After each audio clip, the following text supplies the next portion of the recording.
Oh boy, does it feel good to be back. Oh my goodness. I missed you guys.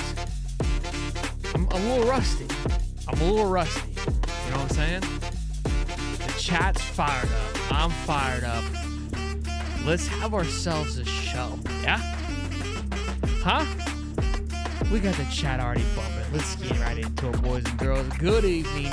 Good afternoon, ladies and gentlemen. Welcome back to another episode of High Top Sports. Happy Father's Day to all the dads out there. Appreciate you guys tuning in, joining in with us. Wanted to kind of, hop in and talk some big news that happened yesterday. Obviously, I was still floating around in the Caribbean, was unable to do anything. I do appreciate Billy and the boys giving at least me 24 hours, right? They could have happened Wednesday. I'm in the middle of nowhere. No bueno. We're going to talk all about this recruiting madness, what's heating up here in just a minute, but I wanted to take a minute to say, how you doing? Good to see you. Welcome to the show. We were on a cruise the past week. You know what's funny is I thought I communicated pretty well that I was going to be gone for a week. I think everybody got it except Swolder. Swolder's blowing me up Sunday, Monday, Tuesday, like, hey, what's going on for Wednesday? I'm like, was this guy not on the show with me for the last 3 weeks? I don't the guy's a menace. I don't know. Squirrel. You know what I mean? So, good to see you. Happy to have you here. Happy Sunday. Christopher Lopez says, go Gators. John Klein says, Zoo. Says, and then he gifted 5 high top memberships to start the show. That's how you start the show. I love it. Jay says, who do we land? We're going to get into it. Christopher Lopez says, Hurricanes, Neptune Beach. Jackson was gifted one of those memberships. David S. says, the GOAT is back. I appreciate it, baby. Muddy says, they landed a commit from my cousin. We sure did. Nick says, go Gators. Bechet says, let's go Gators. Yo B says, finally, sir, this week wasn't the same without you. I appreciate it, boys. Professor says, let's go. Skater says, go Gators. I can't wait to hear who. We missed you. Lucas missed you too. Get the shirt, Sheldon. I got to, Cole. Bro, check your Insta out, Cole, bro. You got some badass pics from Iceland, bro. Those were clean. David says, $5 is let's go, baby. Let's get it. Let's go. I love it. Happy Father's Day. What's up, mama? How about them Gators? Gators by a billion. Smash the like button. 120 strong on a beautiful Father's Day. Let's get it. Let's get it. Pat the Gat says, happy Father's Day. Yes, absolutely. Happy Father's Day. So, what happened yesterday? Something we've honestly been talking about. We felt that this would happen once Mr. Jaylen Waters, 6'2", 170 cornerback, decommitted from Florida State about 2 weeks ago. Some things were flying. This was right alongside our quarterback from 2026 that just committed. Remember, both these guys, we had a hunch. We had a crystal ball out there. We spoke about both of them. And now here we are, a week and a half so later, landed sitting here pretty with both of them. And I did speak when both were on the hot topic of possibly reclassifying given the circumstances with how early they committed. Remember, he committed to Florida State like a couple weeks ago, like about a month ago. And this is 2026. It's far out. For a cornerback, that's extremely early. And so there could be some possibility there that a reclassification could happen. Again, I don't know the background of the circumstances, if it's even a possibility, but it just feels like he's really climbed up in the ranks over here over the past few months extremely well. Here's what's cool about Mr. Jaylen Waters. Cody the Professor was on the snit early, on the scene quick. He actually interviewed him back in February, maybe even sooner than that. We have a great interview on that. I'm going to play a clip from it here in just a moment, but I want you guys to go watch the whole thing to get an idea of who this young man is. He's an incredible young man. I got to speak with him as well. I love him to death. He's got a great head on his shoulders, a great father figure. He talks about his love for Florida and his dad's love for Florida as well. And again, Cody has had much communication with him and his father and through this whole process. So we've actually been pretty close with Jaylen up to the commitment to Florida. Again, we spoke to him before he even committed to anybody. So when he did commit to Florida State, I kind of messaged Cody. I was, what's up, bro? Because when talking to his father, he goes, look, he's a big Gator fan. And you'll hear about that in just a minute. So let me go and play that clip, and then we'll talk about Mr. Jaylen Seatbelt Waters here in just a minute. Coach Armstrong, he cool. I know I'm Florida being one of them. How is that recruitment going? It's going excellent, actually. I love Coach Will Harris. That's my guy. Billy Napier, he a cool dude. Coach Armstrong, he cool. I know almost all the staff. It's cool. It's a real cool vibe over there for sure. But it seems like Coach Will Harris is really hot on the trail, and if he likes you, it seems like there's a lot of good communication there, right? Yeah, for sure. Did you grow up a Florida fan or a Miami fan or a Florida State fan growing up, being from Florida? Well, my dad got a fat gator on his arm. So I always been growing up just watching the Gators, just being, just being a Gator fan. Because of my dad, I ain't really too much like the Gators. I always used to like Bama. But my dad always used to be a Gator fan. And then once I got offered, it was really big for him. And then I just got to that relationship with the coaches, for sure. So what I love hearing there again is about Will Harris, somebody that we obviously, I think a lot of people were excited about the pickup, but we're wondering how he was going to be able to step in. And thus far, I mean, it looks like he has stepped in, ground running, just ready to rock and roll here with landing this big time commit for 2026. And again, massive 2 weekends here, which we talked about. I was concerned about being gone during this week because of the few weekends we just had. But what I'm realizing is it's like a good blackjack deck. Okay, the deck's getting hot. You ever seen the movie 21 where they had to give the signal to bring in the killer because the deck's hot, right? It's at a plus whatever. That means it's time to come in and kill. Well, the deck's hot. And how I know this is because Dave Waters is going on vacation this week. The deck's warming up, boys. Okay. And when Waters is on vacation, good things come. And I'm just happy that our weeks are separate. I'm happy that I'm here while he's gone, because it feels like things are creeping up to be a good slate of madness here. Now, there was a little bit of a crystal ball that dropped in. Keith Napier put a good feeler for Lagonza Hayward, another safety, 6'1", 200 from the 2025 class, 4-star, top 100 player in the country. Kind of almost could be another notch for Mr. Will Harris here. And there's a lot of possibilities that so some of this big time movement could be happening in July. So I know that seems far away because, again, I think this year last time was when we had that big run of commits, like 3 or 4, 8 within like 4 days. It was just absolute madness. Wonder if those things are going to change. Thankfully, we'll have Mr. Keith Napier on the show come Wednesday, which I'm happy to have him on, because I told him, like, look, after these few weeks go by, we need you to have you on here because I need to pick your brain. From what it looks like, all the articles that I was able to kind of gather up on the past 2 weekends, I know we landed ourselves a punter, which was fantastic.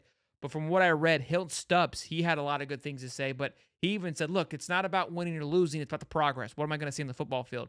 Love what he saw there. Again, Hilton Stubbs recently committed to USC. We feel that I've been saying I don't believe that it'll stick. Now will he go to Florida? That part I don't know, but I don't think he sticks with USC. Obviously, he was there this weekend. Vernell Brown, I think he's there currently or was there yesterday. A lot of noise about Vernell Brown.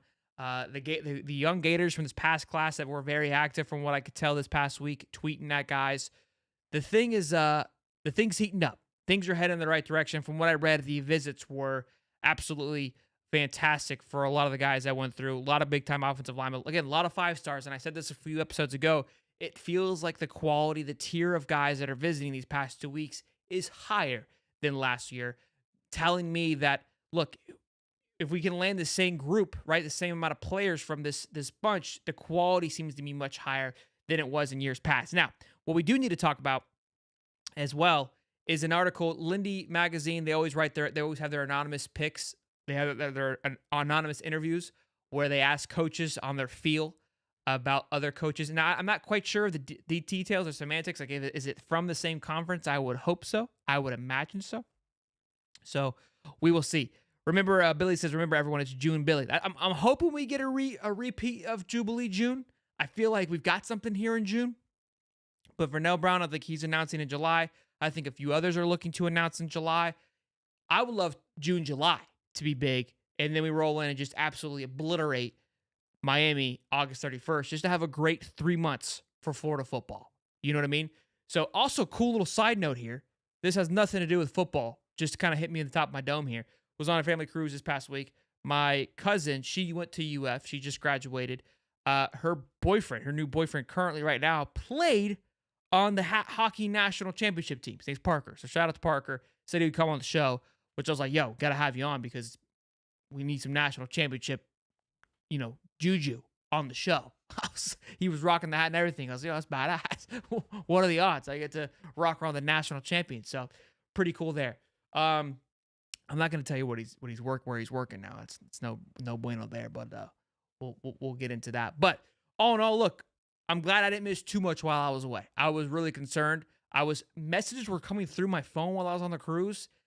Most of the guys in the Discord, I could see what was happening, but I couldn't respond. So I'm getting blown up, and I'm just waiting for like the eyeballs or something to pop off. And I'm like, I'm gonna be pissed. But thankfully, the only thing I missed was a punter. Like no disrespect against the punter, but if I'm gonna miss something, the punter is the one to miss. Yes, Mama, it is Father's Day, boys and girls. So be sure to smash the like button and show some love on this beautiful Father's Day. So before we get into the noise about the coach and what a couple coaches had to say about Billy, I'm going to read those quotes and then give you my thoughts and opinions about it. Reading these things, look, like it's an opinion, it's an outside perspective, so it's not like it's incorrect thought, but I wanted to dissect it a little bit, if that makes sense. We'll get into that, but you know what we got to do, boys and girls. It's been a week, so I'm sure you're probably mishearing me talk about jeans and boys looking good in jeans. I know I have. We got to give a special announcement or, public service announcement to the Perfect Jean. Think you match with looking sweatpants and joggers? You're one step away from pajamas in public. Your significant other said you look like a slob. It's time to show your sexy ass in jeans. If you take anything away from our show today, it's that the Perfect Jean just is another pair of stiff, uncomfortable, nut-crushing pants. They've cracked the code to solving all your denim difficulties. And the best part, they make 6 fits from skinny to thick, waist size from 26 to 50, and lengths from 26 to 38. So whether you're a thick daddy, short king, or anything between, they perfectly fit your body and accentuate your assets, pun intended. Now, I'd be telling you if I said I wore them this past couple of days, I'd be lying to you because I haven't, because it was sun's out, thighs out. You know what I'm saying, boys? I was rocking the shorts all week in the Caribbean, and no way in hell I'm putting on jeans out there. It was a blistering hot, blazing hot. So I only wore cappuccinos a couple nights for formal night. But other than that, boys and girls, we were rocking the shorts. So I ain't got nothing good to tell you about jeans today. But I will be telling you tomorrow when I stroll back up into work, they're going to be on my thick ass once again. We're going to be rocking a Perfect Jean because that's what we do. We rock them every week. I love them. I genuinely love them. My favorite pair of jeans. I'm not even bullshitting you. That's 100%. It's Friday time. Stop crushing your balls in uncomfortable jeans by going to theperfectjean.nyc. Our listeners get 15% off your first order plus free shipping, free returns, free exchange when you use the code HIGHTOP15 at checkout. That's 15% off for new customers. Theperfectjean.nyc with promo code HIGHTOP15. After you purchase, they'll ask you where you heard about them. Please support our show. Tell them we sent you. Add your khakis and get the Perfect Jean. All right. Now that we're rocking and rolling here, let's dive right into it. Number one show, I love it. Go Gators. Thank you. LFGM, what did you throwing the hands up for? Happy Father's Day from Matthew Walker. Thank you, man. Appreciate that. If you're a father, happy Father's Day as well to you. I appreciate you, boys. I don't care who it is. You my church Wednesday. I love it. I love it, Neil Whitehead. I appreciate it. That game last night was very good. We just came out of short. And yeah, the baseball game. I wasn't able to watch it, but it was. I saw that it was a close one. I'm glad to be back. It was good to be back on land. I had a great time. It was a good time. All right, so let's take a look at these. So the last quote I think is the best quote. But look, I think this first quote here isn't incorrect. I think a lot of fans feel this way. LFGM being one of them. Florida opens with Miami and Gainesville. The coach said if the Gators don't win that game, Napier might not make it to October. That is a huge game for Billy. And I think this quote, in my opinion, isn't really out of the ordinary. I think it's just that game has a lot of pressure on it. Given it being at home, given it being just as what it is and where the season's lining up, this game can start the momentum for a good run. So I don't think he's saying like, hey, if he loses to Miami, that the whole season's a wrap. But I think him and all of us are aware that that game has the ability to set off a run for good or bad. So I don't hate this comment. This is no need for this to be anonymous. I'm not fully familiar of the concept behind this. It seems weird to me, right? If you want to say something, just say it. You've got SEC Media Day coming up. I feel like you have the opportunity to say that. Like, again, I would love to know, like, hey, we're going to ask you some questions. I want you to tell me how you feel, exactly how you feel, but no one's going to know that you said it. What coach would come out and say some of these things here? We'll see. Kirby Smart at Georgia built a championship-level defense first. The coach said Alabama built a championship-level defense first under Saban. You've got to get to that you got to get to that right defense. Billy Napier hasn't played Florida Gator defense. And he's not wrong with that either. He hasn't. We have not. We have not been back to that Gator way where it's just that you're afraid to play us. And that's not a horrible take. And I don't feel like if I'm Billy, I don't read this and take this as a personal shot either. I feel like, yeah, that's reasonable criticism. I think the moves that he made this offseason are in efforts to get back to that, right? Because again, we haven't. And I think Armstrong tried to bring a little bit of it last year with the aggression. We talked about that. Who did we talk about it with? I don't recall at the moment. We talked about the scheme. Who was that with? I feel awful for not even thinking about who that was with. So many interviews. But again, bringing the aggression, but not having what Ron Roberts will bring. Oh, it was from Read and React. We were talking about the defense. Again, he brought the aggression, right? But maybe not necessarily the discipline or, again, the strength and conditioning. So it feels like we're moving back in that direction. So I'm not, again, these first two comments, I think we can all agree on. Like, yeah, those are spot on. This is the one I feel like this was the jab. This was the from the top rope here. This was I saw some people commenting this feels like a lame comment. Napier got his butt handed to him in recruiting this past year in 2024. The anonymous coach said, we're gonna break this all down. He got poached at the end. I think Billy is really smart and a good coach, but I think he's too nice for that place. I don't think he has control of the players. You need a Nick Saban, Anima at Florida. Billy is not a huge disciplinarian. That's what happened with Will Muschamp and McElwain and Mullen. Florida has been mismanaged by every head coach they've had since Urban Meyer. Now, that's a shot across the bow to everybody. And again, I don't think this is really going to offend a lot of people because this is a shot of the entire organization just not being what it should be. Again, bringing in coaches that look like they're the right part. They feel like they should be good. Muschamp, great coach, right? Dane Mullen had success in Mississippi State, good coach, but doesn't fit what Florida needs. And I think that's what he's putting Billy in that same box. And this is where a lot of people don't want Strickland. And it's like, look, I think we as fans have commented on, we need some more fire. Where's that dickheadness? You got to kind of have that cutthroat mentality. It's you either eat or be eaten. And the nice guy usually finishes last. And again, how the recruiting cycle ended, it looked like, yeah, just the nice guy kind of got picked apart. Auburn came in and said, you know what, you don't get all these cool guys. I would argue closing with two of the top 5 players in the country with LJ and DJ Lagway and how he backed himself up in the transfer portal. I think he put that to bed a little bit, but I agree. I think we need a little more of he needs some swagger. And I think hopefully with the adversity he's gone through, how can you tap into it just a little bit? I'm cheesing out here because we're watching Inside Out with Little Man, one of my favorite movies of all time. And I haven't watched it in a while. And I know at one point in the movie, this is super cheesy, but I love analogies. The sadness and joy, like the core memory kind of morphs, right? So you've got a lot of joy the whole movie as the kid's growing up, and then sadness. They figure out how to work together. So I'm thinking here, right? Billy needs to get his like pissed off, like anger emotion ball and his like steady Eddie ball that he uses all the time and find a nice little morph, if that makes sense. I love how Pixar, they use my brain when they describe stuff. So for me, my goal for Billy this year is he needs to get his emotions right and figure out how to find the perfect little morphed ball of some swagger, some aggression, that killer mentality. It needs to show on the football field. I think he's done that with the people he's placed around him, but it needs to come from the top. And I think, again, why we love Urban, and here's the thing. Here's the thing with Urban, too. You kind of saw like just the sporadicness, and I think how his coaching career ended here at Florida, how it ended at Ohio State, how it ended at Jacksonville. There's a loose screw somewhere when you had that mayhem. The disciplinary thing is an interesting one.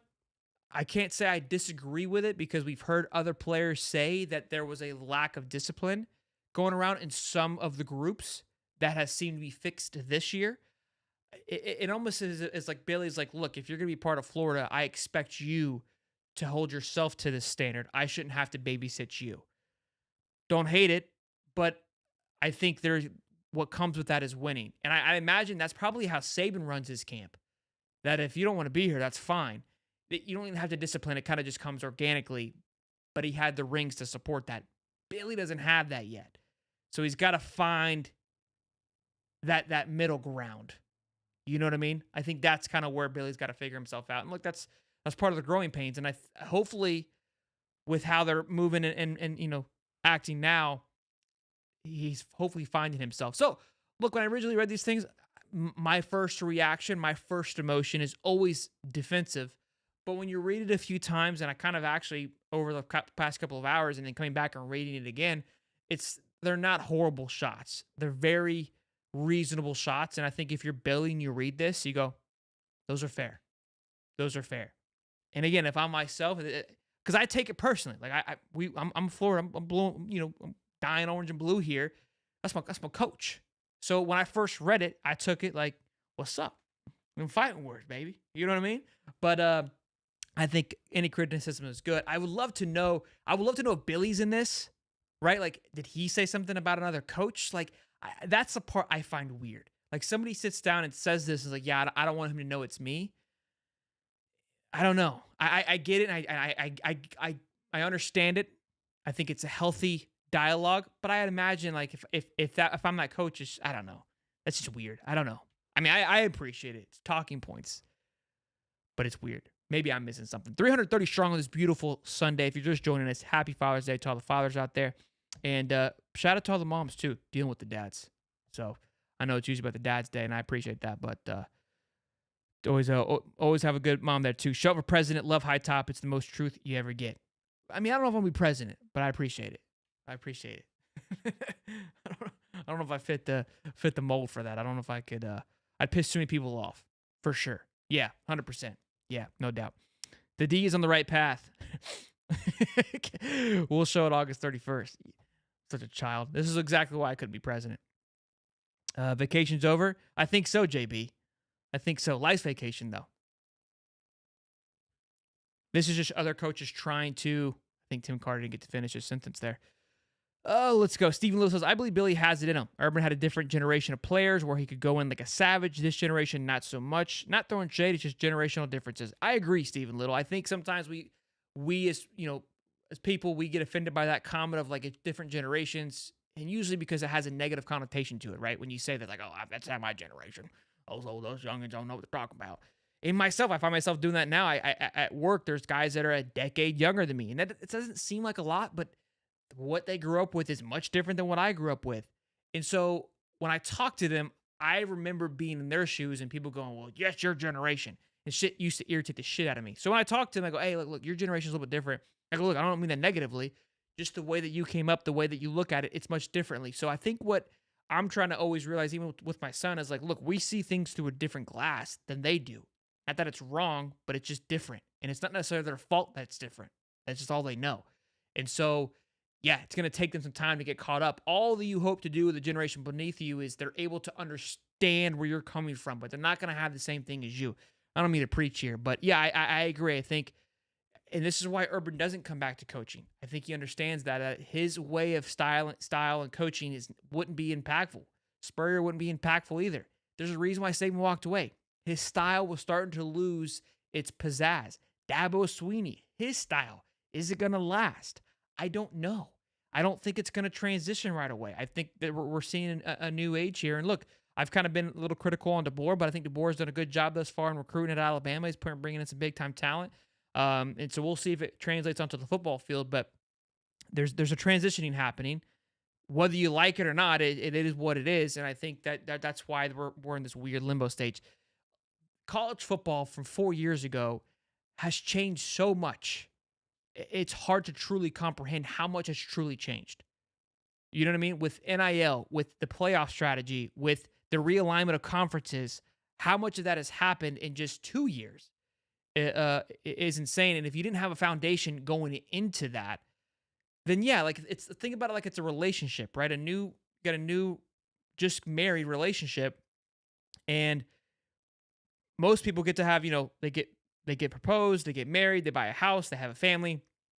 Billy basically was pregnant at the wedding and was trying to sign the paperwork all while getting married. Like, that's how fast this is all moving for Billy and new coaches coming in. Maybe not the best analogy, but you kind of pick up what I'm putting down there. Chi-Town, what's up, baby? Happy Father's Day from the Canes to all the Gator dads. More than just a rivalry. Yeah, absolutely, but I appreciate you, Chi-Town. Chi-Town always calls in. Great dude. Cheers for the wrong team, but great guy. Show him how to walk uphill barefoot. Kids nowadays wouldn't understand. Uphill both ways in the snow. 3 feet up to my waist. I love it. I love it.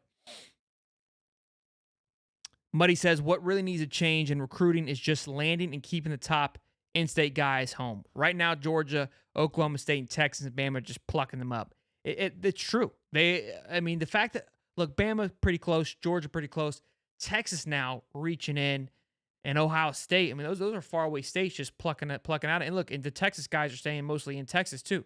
And we're plucking from Texas as well, but 100%, there's a lot of talent here in Florida that we can go after. So we'll see. Great stuff though. I mean, all in all, I hated it being gone, but it was a good vacation overall. I saw you guys kind of tweeting at me. I appreciate the love and support and missing me. Miss you guys as well. We'll have a show tomorrow as well. We'll talk a little more recruiting.